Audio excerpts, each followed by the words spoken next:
ان کے لب رنگی کی نچھاور تھی کہ جس نے سلطان رضوی حنفی ہے. سوال ان کا یہ ہے کہ حرام کیا ہوتا ہے، اس کا کیا گناہ ہے، اور یعنی کیا کیا کام کو حرام کہا جا سکتا ہے. دیکھیں اس کے لیے تو پھر آپ کو تفصیلی علم دین جو ہے نا وہ سیکھنا ہوگا کہ حرام کیا کیا ہوتا ہے، کیا کیا نہیں ہوتا. حرام کا جو گناہ ہوتا ہے اللہ تبارک و تعالیٰ چاہے تو کسی ایک حرام بندے کے کیے ہوئے کام پر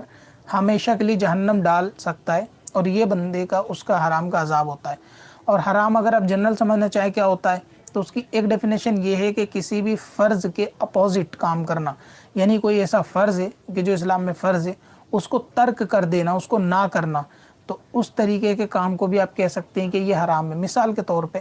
کہ نماز فرض ہے، کوئی بندہ نماز نہیں پڑھتا تو اس کا مطلب اس نے جو گناہ کیا یہ حرام کے درجے کا کیا کہ اس نے نماز کو چھوڑا، کیونکہ نماز کو چھوڑنا حرام ہے. اسی طرح اگر کوئی صحت مند ہے، اس کو روزے رکھنا فرض تھا، اس نے روزے نہیں رکھے رمضان کے، یعنی بلا عذر بھی نہیں رکھے، تو ایسے شخص کو آپ کہہ سکتے ہیں کہ اس نے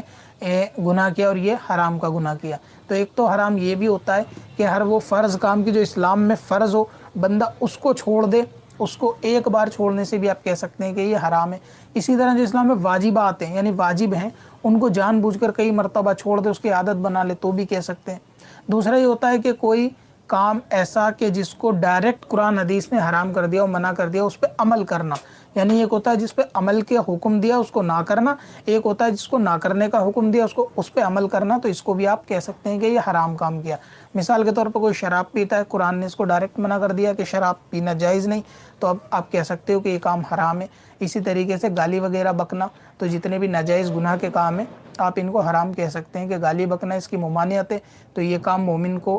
کسی کو گالی بکنا بے وجہ یہ بھی پھر حرام ہے. اسی طرح چوری کرنا یا دوسرے گناہ کے کام کرنا، جوا کھیلنا، کسی کا مال لے لینا ناحق، کسی کی وراثت اس کو نہ دے کے اس کو غصب کر لینا، تو یہ سب کام جو ہے وہ حرام ہے، جس کو قرآن حدیث نے ڈائریکٹ ناجائز کہا، حرام کہا، تو یہ کام حرام ہوتے ہیں. اور باقی آپ علم دین سیکھیں گے تو آپ کو اس کے قاعدے قانون اور ضابطے کی بنیاد پر پتہ چل جائیں گے فقہ کے اعتبار سے کہ کون کون سے کام آپ حرام کہہ سکتے ہیں، کون کون سے نہیں، اور کون کون سے حرام نہیں کہے جائیں گے. تو اس کی ڈیفینیشن آپ جب جانیں گے. فی الحال میں نے جو دو چھوٹی چھوٹی بنیادی باتیں تھیں وہ آپ کو بتا دیا کہ فرض پہ عمل کرنا ہے، اس کو اگر کوئی ترک کر دے تو، یا پھر کوئی ترک کرنے والی چیزیں ہیں اس پہ اگر کوئی عمل کر لے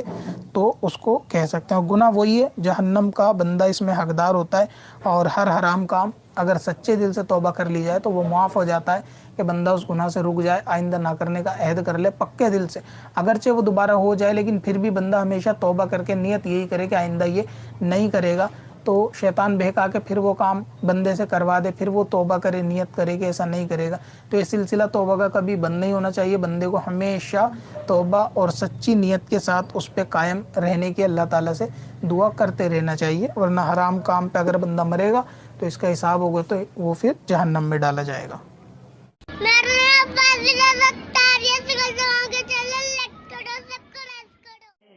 پتھر میں حسن لالے